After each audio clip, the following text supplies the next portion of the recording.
ഒന്നിനു പുറകെ ഒന്നായി തമിഴ്നാട്ടിലെ സ്റ്റാലിൻ സർക്കാരിന്റെ ഹിന്ദുവിരുദ്ധ മതവിരുദ്ധ പ്രവൃത്തികൾ പുറത്തുവരികയാണ്.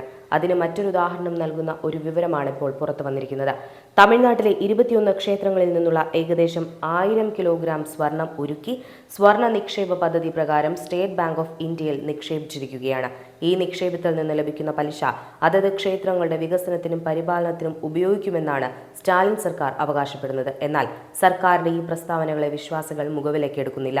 ഇത് ക്ഷേത്ര ഖജനാവിൽ നിന്നുള്ള സർക്കാർ കൊള്ളയാണെന്നാണ് വിശ്വാസികൾ ചൂണ്ടിക്കാണിക്കുന്നത്. ക്ഷേത്രങ്ങളുടെ അറ്റകുറ്റപ്പണികൾക്കും പൂജാരിമാരുടെ ശമ്പളത്തിനും മറ്റും നിയമങ്ങളനുസരിച്ച് പണം നൽകാൻ മടിക്കുന്ന ഒരു സർക്കാരിൽ നിന്ന് അത്തരമൊരു പ്രതീക്ഷ വൃഥാവിലായിരിക്കുമെന്നും അവർ പറയുന്നു. സംസ്ഥാനത്തെ ഹിന്ദുവിരുദ്ധ സർക്കാരിന്റെ ഈ നടപടി ഒരു വിവാദം സൃഷ്ടിച്ചിട്ടുണ്ട്. മതസാമൂഹിക സംഘടനകൾ ഇത് ഹിന്ദുവിരുദ്ധ നിലപാടാണെന്ന് വിശേഷിപ്പിച്ച് രംഗത്തെത്തിയിട്ടുണ്ട്.